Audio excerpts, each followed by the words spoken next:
Well, I think first of all, it's been a huge honour.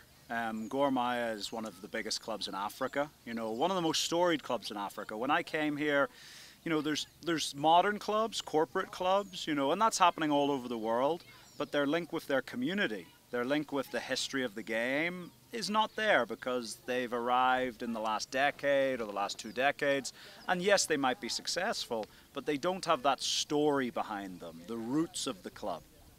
And so coming to Kogalo, what really attracted me to come here was how the roots of the club are grown deep into the community here in Kenya, and especially in Western Kenya. It's something that families, children are born into. And so that was something that really appealed to me coming into the club 2 years ago. And it's something that I've really felt. People, when the team win or the team lose, it's not just about a supporter's football team. It's like something has happened to their family. And so it was something I was aware of coming in, but the depth of feeling, the depth of connection between the community here and Kogalo, Gor Mahia as a football club is really intense. And it's something that I've really enjoyed being in the middle of. It's not easy because when you have that family connection, when you have that desire from everybody around you to succeed and the focus is on you, it brings a level of pressure. But also, that's something that I wanted. I think when we're under pressure, we have to raise our game as individuals and as a group. And so that pressure was something I welcomed. It's something we've tried to teach the players to welcome.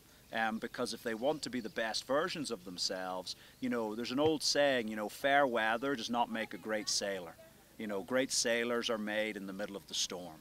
And so that really is the motto that I've tried to instill here at Gor Mahia, is that don't be afraid of the storm. Don't be afraid of the pressure around. Welcome it, knowing that it's going to make you better, it's going to make you improve. And if you can ride out that storm, you're going to be a winner at the end of it. And so that's been really pleasing to be part of that. It's been a challenging time, no doubt. We came in at what the chairman said was the most difficult period in the last maybe 2 decades for Kogalo.